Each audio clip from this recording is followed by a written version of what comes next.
If you've ever been working on a dataset that contains blank rows that you want to remove, but don't know how, watch this video. Welcome to Bytes, a channel dedicated to making you more proficient in Google Sheets. We have a dataset with the name, birthday, location, and age of customers. There are a few blank lines as well as a few pieces of information missing. If you want to delete the blank rows, you can do so by right-clicking anywhere on the row that you would like to delete and then select the Delete Row from the pop-up menu. Another way to do this would be to select the row that you would like to delete by left-clicking the number label for the row on the left-hand side of the sheet and then use the Ctrl- hotkey to remove the row.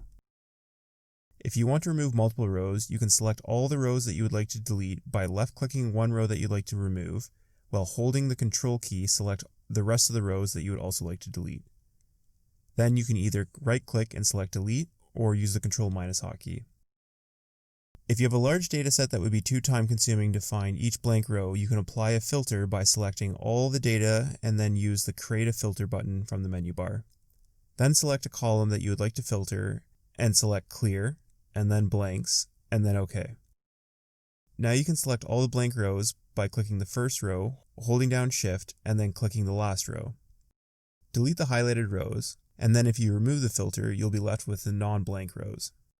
We could also use the COUNT function if there was a row that didn't have all blanks. As an example, if the dataset was missing the name in cell B2, there wouldn't be a single column that we could use to find all the blank rows. If we create a new column header called DataCount and use the COUNT function, we can then apply the data filter to filter the new data count column for zeros and then delete those rows. We have an entire video on how to use the COUNT function. Check out the card on the top right hand corner of the screen for that now.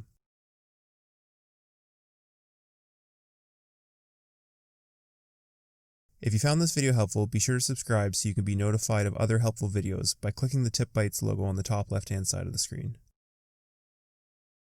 You can also check out the videos on the right-hand side for more helpful tips.